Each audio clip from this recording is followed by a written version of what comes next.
ফারজানা ইসলাম আপনি লিখেছেন, দিনের পথে অটুট থাকতে কি কি করণীয় দয়া করে বলবেন।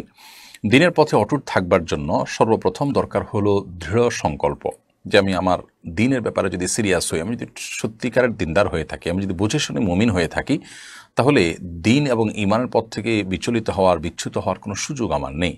আল্লাহ সুবহানাহু ওয়া তাআলা কোরআনে একাধিক জায়গায় যারা ঈমান আনয়ন করার পর অটল অবিচল থেকে যে তাদের জন্য নানা সুসংবাদের কথা বলেছেন। আর ঈমান আনার পরে কেউ যদি অবিচল না থাকেন, অটল না থাকেন, তে যদি শিরকে পড়েন, তাহলে সেক্ষেত্রে তার সেই ঈমানের কোনো মানে আর থাকে না। এজন্য দিনের পরে অটুট থাকার জন্য তার গুরুত্বটাকে বুঝে দৃঢ় সংকল্প থাকা, যে কোনোভাবে আমি দিনের ব্যাপারে কম্প্রোমাইজে যাব না এবং আমার অবস্থানটা অটুট রাখবো, সেই চেষ্টা আমাদের করতে হবে এক।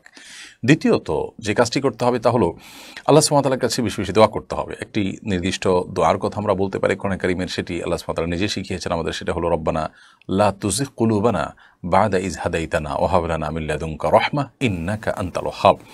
হে আমাদের রব, আমাদের অন্তরকে আপনি বক্র করে দিবেন না, বিপদগামী করে দিবেন না, বিভ্রান্ত করে দিবেন না একবার হেদায়েত দেওয়ার পর। এই দোয়া আল্লাহ তাআলার কাছে আমরা করব। এর পাশাপাশি নবী করিম সাল্লাল্লাহু আলাইহি সাল্লামের শেখানো একটি দোয়া আমরা বলতে পারি, তিনি আল্লাহ তাআলার কাছে দোয়া করতেন, আমাদেরকে শিখিয়েছেন, ইয়া মুকাল্লিবাল কুলুব সাব্বিত কুলুবানা আলা দীনিক। হে অন্তর পরিবর্তনকারী, আমাদের অন্তরকে আপনি আপনার দিনের উপরে অটল অবিচল করে দিন। তো এই সমস্ত দোয়াগুলো আল্লাহ সুবহানাহু ওয়া তাআলার কাছে অর্থ এবং মর্ম বুঝে বুঝে কায়মনো বাক্যে নিবেদন করা যেতে পারে। তৃতীয়ত, দিনের উপর অটল থাকবার জন্য দিনই সোসাইটি, দিনই সার্কেল মেনটেন করা উচিত, দিনই পরিবেশে আমাদের থাকা উচিত। আল্লাহ সুবহানাহু ওয়া তাআলা বলেছেন, ইয়া আইয়ুহাল্লাযীনা আমানুত্তাকুল্লাহ ওয়া কুনু মাআস সাদিকিন। হে ঈমানদারগণ, তোমরা তাকওয়া অবলম্বন করো এবং সত্যবাদীদের সাথে, ভালো মানুষদের সাথে, যারা সত্যবাদিতা অবলম্বন করে তাদের সাথে থাকো বা তাদের সঙ্গ অবলম্বন করো। তো এই সত্যবাদিতার এই গুণ যাদের মধ্যে আছে বা ভালো মানুষ যারা আছে তাদের সাথে, যাদের ভেতর বাহির একরকম, কপটতা নেই, কোনো প্রকার প্রতারণা নেই, সরলতা আছে, নেফাক নেই, ঈমান আছে, ফিস্ক নেই, তাকওয়া আছে, সেই মানুষগুলোর সান্নিধ্যে যত বেশি আমরা থাকব, তাদের কাছে যত বেশি থাকবো, উঠা বসা হবে, সেরকম পরিবেশে যত বেশি নিজেকে আমি আবদ্ধ রাখবো, তত বেশি ইনশাআল্লাহ বিইذনিল্লাহ আমার মধ্যে দিনের উপরে অটলতার গুরুত্ব এটি আঁচ হবে, অনুভব হবে এবং আমরা দিনের উপর অটল থাকতে পারবো। মনজুর আহমেদ চট্টগ্রাম থেকে সম্ভবত আপনি লিখেছেন, খারাপ স্বপ্ন দেখা থেকে বাঁচার উপায় কি? অনেক সময় মানুষ দুঃস্বপ্ন বা যে স্বপ্ন দেখে মানুষ ভড়কে যায়, ভয় পেয়ে যায়, এগুলো অনেক সময় শারীরিক দুর্বলতার কারণে হয়, মানসিক অবসাদগ্রস্ত থাকার কারণে হয়। অতএব সেটি যেন না হয় সেটি খেয়াল করা দরকার। অনেক সময় নির্ঘুম থাকার কারণে, অল্প ঘুমালে বা সামান্য ঘুমানোর সময় এই ধরনের পরিস্থিতি তৈরি হয়। এটারই নানা গবেষণা আছে, আপনি একটু খুঁজে দেখতে পারেন। আর এর বাইরে অর্থবহ স্বপ্ন যেগুলো মনে হচ্ছে যে ইঙ্গিতমূলক এবং সেটি দেখে আমি ভড়কে যাচ্ছি, তাহলে এরকম স্বপ্ন যেন না দেখি, তার জন্য আসলে বিশেষ কোনো উপায় আছে বলে আমার জানা নেই। তবে আপনি যেটি করতে পারেন, তাহলে এই ধরনের স্বপ্ন দেখার পর সুন্নাহ এর আলোকে বাম পাশে আপনার যে অবস্থায় থাকেন সে অবস্থা, আপনার হাতের বাম পাশে আপনি প্রতীকী থুথু ফেলবেন 3 বার, হালকা হালকা করে ঠোঁটের আগায় আপনি 3 বার থুথু করে আপনি প্রতীকী থুথু ফেলবেন। এর বাইরে আমানতু বিল্লাহি ওয়া রাসূলিহি পড়বেন এবং সম্ভব হলে সুযোগ থাকলে 2 রাকাত সালাত আদায় করবেন এবং সেই স্বপ্ন মানুষের কাছে বলে বেড়াবেন না। এগুলো হলো দুঃস্বপ্ন বা খারাপ স্বপ্ন দেখার পর করণীয়।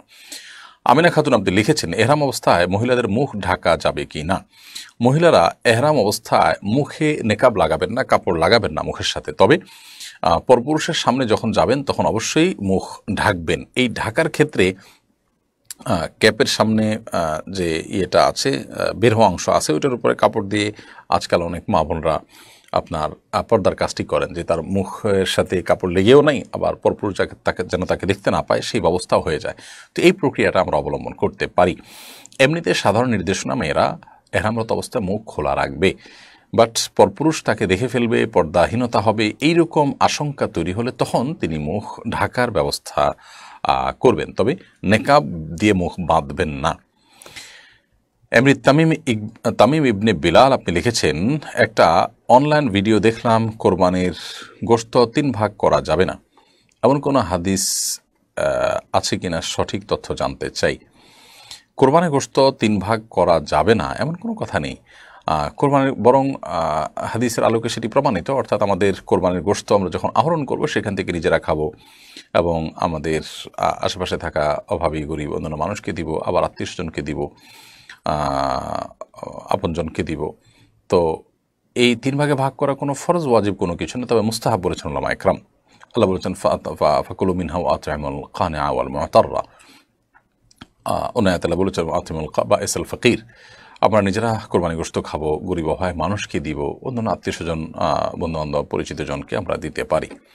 তবে এই 3 ভাগ করা কোনো ফরজ ওয়াজিব বা আবশ্যক কোনো বিষয় না যেটা না করলে কোরবানি হবে না, এমনটি নয়।